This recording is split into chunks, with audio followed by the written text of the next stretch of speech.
गृहन्तम 60 उपनिषदले छोड्दैनको खान्छ 60 उपनिषदमा पनि लेखेको छ भगवानलाई कसैले जान्दैन जान्ने भगवानलाई भेटे नभेटिने भगवानलाई खोज्न सकेका भेटिँदैन त यत्रो महाभारततिर भागवतले भेटिँदैन भनौँ गीताले भेटिँदैन भनौँ उपनिषदले भेटिँदैन भनौँ वेदले भेटिँदैन भनौँ सारा धर्मग्रन्थले भेटिँदैन भने अब तपाईँहरू के गर्नु कता जानु के गर्नु अब वेदले भनौँ धर्म पुराणले भनौँ भागवतले भनौँ गीताले भनौँ कि त म वेद पनि मान्दिनँ भागवत पनि मान्दिनँ गीता पनि मान्दिनँ म नास्तिक भन्नु पर्यो नभए वेदको कुरा मान्नु पर्यो वेदले भन्छ भेटिने ठिक्क पर्छ मैले भनेको नआएन ठिक्क कसैले भेट्दैन अरे अब हामी होइन भेटिन्छ फेरि कसैले भन्छ विवाहमेतं पुरुषं महान्तं आदित्यवर्णं तमसः परस्तात् तमेव विदित्वाति मृत्युमेति नान्यपन्था विद्यते ईशनाय श्वेताश्वरोपनिषद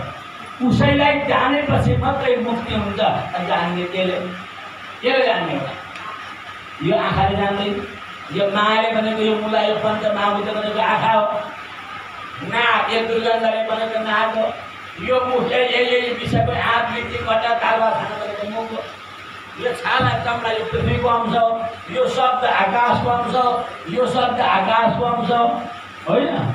यो पृथ्वी जल तेज वायु महाभूतले बनेको माइक शरीरद्वारा मायाभन्दा पर बसेको परमात्मालाई भेटाउने कुनै पनि सामग्री हामीसँग छैन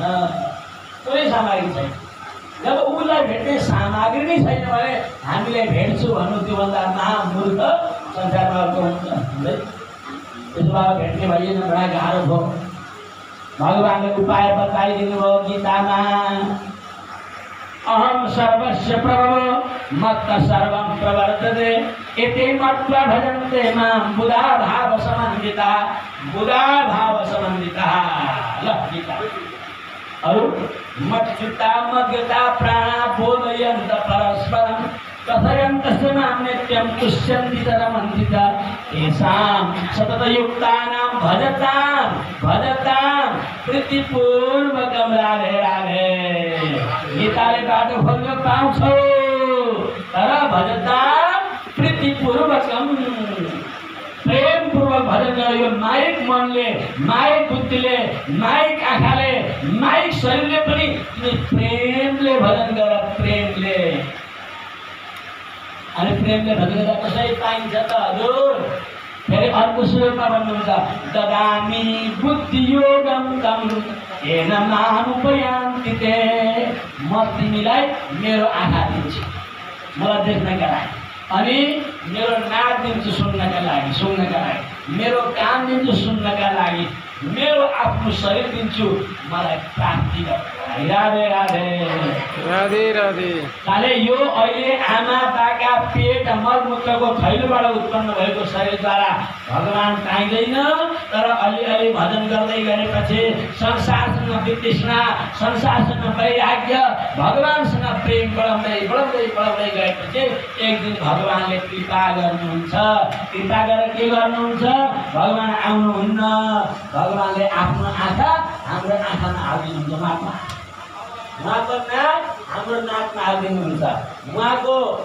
कान हाम्रो कानमा हालिदिनुहुन्छ उहाँको दिव्य भावना हाम्रो शरीरमा हालिदिनुहुन्छ उहाँको दिव्य आँखा हाम्रो आँखामा हालिदिनुहुन्छ उहाँको दिव्य मन हाम्रो मनमा हालिदिनुहुन्छ अब हाम्रो आँखाले अब भगवानलाई देख्छ भगवानलाई देख्न भगवानकै आँखा चाहिन्छ भगवानलाई सुन्न भगवानकै नाक चाहिन्छ भगवानलाई हेर्न भगवानकै आँखा चाहिन्छ भगवानलाई सुन्न भगवानको कान चाहिन्छ भगवानलाई स्पर्श गर्न भगवानकै छाला चाहिन्छ यो हाम्रो आमाबाको संयोग जन्य तरल पदार्थद्वारा निर्माण भएको पञ्चमहाभूतात्मक शरीरद्वारा त्यो पञ्चमहाभूतभन्दा टाढा बस्ने भगवानलाई देख्न भेट्न सकिँदैन भगवान